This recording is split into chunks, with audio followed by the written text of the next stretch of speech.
Welcome to the School of Love, the place where miracles are normal. Hello and welcome to the School of Love, the place where we learn practical skills based on scientific research and our own experiences towards improving ourselves, living life to its fullest, and contributing to the best of our abilities to the world around us. I am Dr. Maria Grajdian, and I am a professor of media studies and anthropology at Hiroshima University. In my free time, I am doing my best to guide you in building up a life of contentment, joy, and fulfillment while applying lessons learned in school to overcome the difficulties, challenges, and insecurities of the real world. Today's video is part of a new series on the changing world order and its impact on regular citizens like you and me. I have been reading Ray Dalio's book, Principles for Dealing with the Changing World Order, published initially in November 2021, and it made me ponder on what it means for regular citizens like you and me that the entire world is undergoing dramatic changes which we cannot influence at all, but which are crucially impacting our own lives and the future. In today's video on the changing world order and its impact on regular citizens like you and me, I share my thoughts on friendships and the manner in which these are changing themselves under the pressure on individuals to continuously challenge and reinvent themselves. Enormously long life expectancies, unimaginable less than 4 or 5 decades ago, bring with them particular questions and preoccupations which have a huge influence on friendships.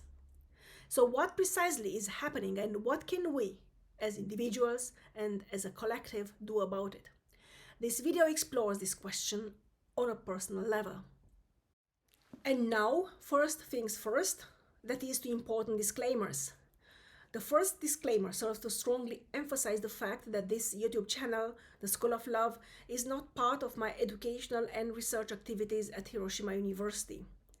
It is nonetheless part of my privilege, joy, and sense of duty to propagate and implement knowledge, information, as well as inspiration and motivation outside the limited framework of academic endeavors. Together, we can build up a better tomorrow for as many of us as possible. The second disclaimer relates to the fact that I am a trained musician and musicologist, not a psychologist, therapist, or counselor. The ideas I am sharing in my videos reflect my deep-going preoccupation with life, my own life and other people's lives, and express the results of my experiences, research, and, for better or for worse, my failures, as well as my recovery from those failures, recovery which is still ongoing. The ideas expressed in the videos on this channel, named The School of Love, cannot and may not and must not replace the consultation with specialists in whichever areas of your life you might have questions or you might struggle with. If you are new to this channel, at this moment I would like to ask you to please consider subscribing, sharing, liking, commenting. Thank you very, very much. This helps us not only with that mysterious algorithm, which seems to dominate the YouTube galaxy, but also with contributing to the expansion of the community of humans doing their best to impact positively the world and those around them by discovering their authentic selves and living life wholeheartedly. Thanks again. So how do friendships change in times of turmoil, in times of uncertainty, in times of insecurity, and of really when everything seems to fall apart, when the old order seems to dissolve without actually allowing for a new order to emerge, at least not yet. In my previous video, I have talked about how interhuman interactions are changing under the pressure of individuals living long lives to reinvent themselves throughout the decades. This is a challenge previous generations didn't have. Previous generations, at least 2 or 3 generations, they had this benefit or this very linear life trajectory. They were born in a family of origin. Usually it was an extended family, so this means not the nuclear family we have nowadays, an extended family encompassing several generations and actually several branches of the same name line, so to say, or bloodline, so to say. So they would go to school, and actually they would start working as soon as they were big enough to move independently, which was very early, like 5-6 years old. If they were lucky enough, they would go to school a couple of years. Then they would start working very early. Like if they went to school, they would start working a little bit later than those who didn't go to school, but nevertheless, they would start working very early. Like 15, 16 was the average age just 2 or 3 generations ago. And then they would get married, have babies, work very hard continuously to raise the children, and they would die very early. Like for the vast majority of history, humans live 20 to 25 years in the happy scenario in which they survive infancy and adolescence. And the reasons for this early death was, in case of women, childbirth and the consequences of childbirth, and in case of men, labor accidents and wars.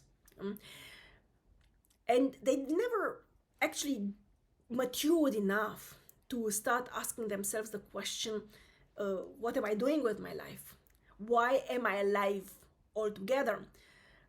Why have I come into this world? What happens after I leave this world? What happens after I die? Religion took over, for the most part, this let's say, metaphysical dimension of what a human being is, and would promise, in most cases, that, there is an eternal life after death, but you have to do your best and listen to what we're telling you in this world so that you'll have immortality afterwards. Now, nowadays, we live in a very secularized world, and we know that most of these promises of afterlife, eternity, immortality, and so on is actually bogus. I don't know anyone who actually believes in something like that, but maybe this is also due to the fact that I move in circles of actually intellectual people who are questioning their own lives and asking the difficult interrogations about what we're doing in this world. So what happens with friendships as part of the larger over category of interhuman relationship is that one discovers that nothing lasts forever. If one lives very short lifespans, friendships, they would last, they will survive those years, maybe 1 decade. But if we live 7, 8, 9 decades, we know that in most cases our childhood friendships, they will not survive into adulthood, and not into late adulthood, like 40s, 50s. I have lost more friendships in the last years than in my entire life before, because people change. So this is one point to understand that friendships do not last forever. And as I said in my previous video and other videos as well, my generation discovers this as a first timer. Now we understand that friendships, interhuman relationships, love, romantic relationships, marriages, they do not last forever. There are exceptions, of course, but there are exceptions, and it would be very cruel on my side or on the side of everyone to say, there are no exceptions, they're actually the rule. Or we can make them the rule.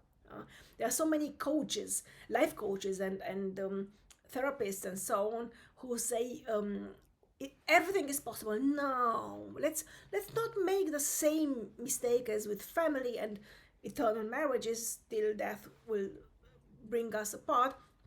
That some exceptions, some people who do manage to find their way together throughout the decades actually is the rule. The same goes for friendships. There might be some exceptions, but the rule is actually that friendships either fade away the older we get, or they break apart. Now, what happens with friendships in later years? The bitter truth is that the older one gets, the more the sense of cynicism is developing. The sense of cynicism, why getting closer to someone if this will not last forever? Why showing vulnerability? Because this means to have friends, and to be a friend to someone, and for someone to be your friend means to show vulnerability, to show those parts of ourselves which we do not show to anyone, maybe not even to our romantic partner, maybe not even to our children or to our family. These good friendships, they see things in ourselves which no one else can see. No one else is allowed to see. And this is because we do not have that biological obligation as towards our children or family members. And we do not have that romantic tension as towards our, romantic partners. So good friends see in ourselves things nobody else sees. Yeah, but why making oneself vulnerable in front of people who actually have no reason to be close to us other than their personal decision, which I cannot influence, yeah, and which I cannot control? And what happens if that person betrays me? What happens if that person just goes away?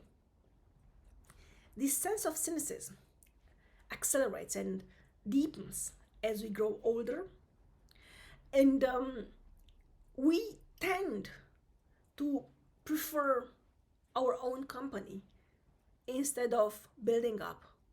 So getting to know new people and building up friendships, which the older we get tend to be more and more circumstantial. Circumstantial friendships meaning there are people we know under specific circumstances. Usually this is work or some clubs we might join, and we become closer to some people, but we wouldn't actually deal with those people if there wasn't that specific circumstances which brought us together in the first place.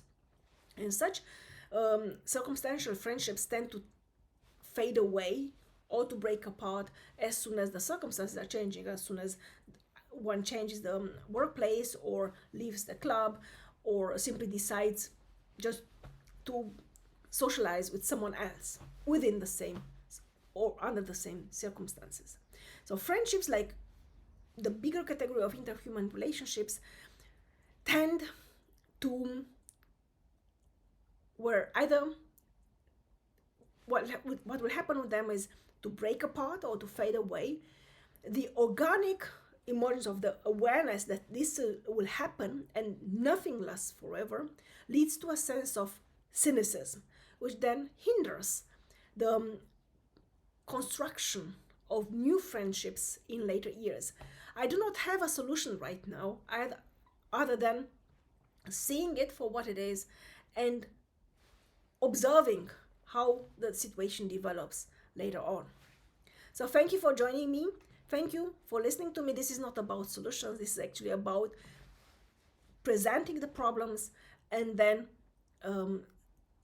raising awareness and then seeing if there are some patterns which might prove themselves suitable and helpful. So thank you for joining me. Thank you for listening to me. And I'm looking forward to welcoming you very soon again. Love and peace to you all.